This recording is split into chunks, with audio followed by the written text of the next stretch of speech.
इस वीडियो में हम बात करेंगे धारा 388 आईपीसी के सेक्शन के बारे में और धारा 389 आईपीसी के सेक्शन के बारे में और दोनों का डिफरेंस क्या है।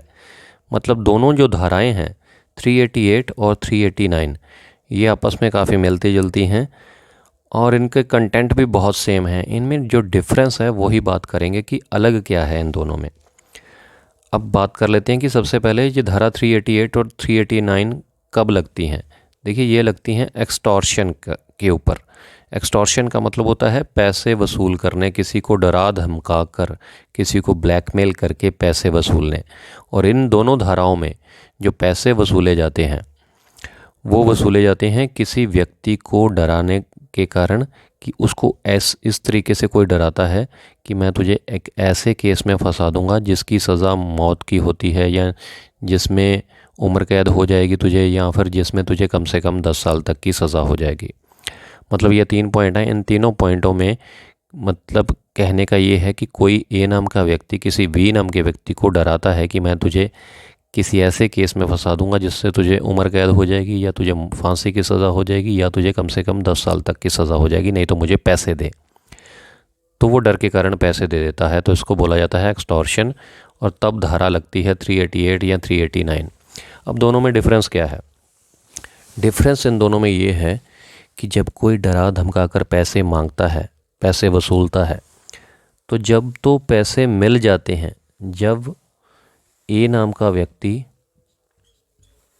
बी नाम के व्यक्ति को डराता है कि मैं तुझे किसी केस में फंसा दूंगा, तो बी नाम का व्यक्ति जो है वो ए नाम के व्यक्ति को डर के कारण पैसे दे देता है। जब ए को पैसे मिल जाते हैं तब कौन सी धारा लगेगी? पैसे मिल जाते हैं 388 आईपीसी का सेक्शन लगेगा। किसके ऊपर लगेगा? ए के ऊपर, क्योंकि ए ने डरा धमकाकर बी से पैसे लिए हैं। अब 389 कब लगेगा? उसी तरीके से ए ने उसी तरीके से बी को डराया कि मैं तुझे केस में फंसा दूंगा जिसमें तुझे उम्र कैद हो जाएगी या फांसी की सज़ा या कम से कम 10 साल तक की सज़ा हो जाएगी। तो बी जो है वो डर गया, लेकिन बी ने ए को पैसे नहीं दिए, तो उस ए के ऊपर एफआईआर कौन सी होगी? 389। इसमें पैसे नहीं मिलते हैं, इसमें एक्सटॉर्शन तो किया गया, सब कुछ उसी तरीके से किया गया, लेकिन बी ने ए को पैसे नहीं दिए बल्कि इसके ऊपर एफआईआर करवा दी गई। तो इस पर जब पैसे नहीं मिलते हैं लेकिन उसको डराया धमकाया गया है सामने वाले व्यक्ति को, तो 389 आईपीसी का सेक्शन लगता है। इसमें पैसे अभी तक मिले नहीं हैं, हालांकि उसको डराया धमकाया गया है। 388 आईपीसी का सेक्शन तब लगता है जब डराया धमकाया गया हो किसी केस में फंसाने को लेकर और उसको पैसे भी मिल गए हों, तो उस व्यक्ति पर 388 आईपीसी का सेक्शन लगता है। 388 में पैसे मिल जाते हैं, 389 में अभी पैसे मिलते नहीं हैं। डराया धमकाया दोनों को, दोनों सेक्शंस में सेम तरीके से है कि सामने वाले व्यक्ति को किसी केस में फंसाने को लेकर डराया गया है जिसमें उम्र कैद की सज़ा हो सकती है, या उसको डराया गया हो कि तुझे डेथ पेनल्टी हो जाएगी, फांसी की सज़ा हो जाएगी या 10 साल की सज़ा हो जाएगी। तो इस तरीके से ये इनका डिफरेंस है। अब इनके कंटेंट्स और भी बता देता हूँ कि इनमें और क्या होता है। बाकी सब कुछ सेम है इनके बारे में।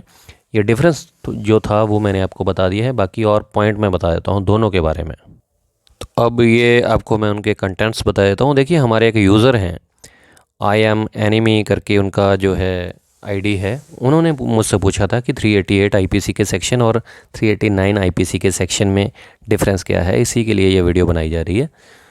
तो देखिए इसमें बाकी सब तो मैंने आपको बता दिया, इसमें अब मैं बता देता हूँ कि इसमें सज़ा कितनी होती है। 10 साल से लेकर उम्र कैद तक की सज़ा का प्रावधान है दोनों ही सेक्शन में, 388 आईपीसी में भी और 389 आईपीसी में भी। दोनों में सारा कुछ सेम है। बाकी 10 साल से लेकर उम्र कैद की सज़ा हो सकती है। बेलेबल ऑफेंस है, मतलब जमानत आसानी से हो जाती है, पुलिस स्टेशन में ही हो जाएगी, आपको कोर्ट में पेश नहीं किया जाएगा, आसानी से आपको जमानत मिल जाएगी क्योंकि जमानती अपराध है, बेलेबल ऑफेंस है। JMIC मतलब जुडिशियल मजिस्ट्रेट फर्स्ट क्लास, जो लोअर कोर्ट होते हैं, जो फर्स्ट क्लास कोर्ट्स होती हैं, वहीं पर जो ट्रायल है वो चलता है दोनों में ही। ये नॉन कंपाउंडेबल है, मतलब गैर समझौतावादी है, इसमें समझौता नहीं हो सकता। और ये कॉग्निजेबल है, 388 भी और 389 भी, मतलब बिना वारंट के, बिना नोटिस के ही गिरफ्तार कर लिया जाता है, जिस पर ये एफआईआर होती है 388 की या फिर 389 आईपीसी के सेक्शन की। तो डिफरेंस दोनों में मेन यही है कि कोई एक्सटॉर्शन करता है किसी को डरा धमका कर, तो एक्सटॉर्शन के अंदर जब पैसे मिल जाते हैं तो 388 आईपीसी का सेक्शन लगता है, जब पैसे नहीं मिलते हैं तो 389 आईपीसी का सेक्शन लगता है। तो शुक्रिया, धन्यवाद। उम्मीद करता हूँ क्लियर हो गया होगा। अगर फिर भी कोई कन्फ्यूजन रह गई हो तो कमेंट करके ज़रूर बताइएगा। ये वीडियो थोड़ी सी भी अच्छी लगी तो कमेंट ज़रूर कीजिएगा और लाइक ज़रूर कीजिएगा और दोस्तों के साथ शेयर कर दीजिएगा। चैनल सब्सक्राइब नहीं किया तो सब्सक्राइब कर लीजिएगा। नेक्स्ट वीडियो में ऐसी बात करेंगे बिल्कुल सिंपल तरीके से किसी और आईपीसी के सेक्शन के बारे में या किसी और जुडिशियल पॉइंट के बारे में। अगर आप नए एडवोकेट हैं या लॉ में वैसे इंटरेस्टेड हैं तो ये चैनल आप ही के लिए है। लाइक शेयर ज़रूर कर दीजिएगा और कमेंट करके मुझे ज़रूर बताइएगा। शुक्रिया, धन्यवाद।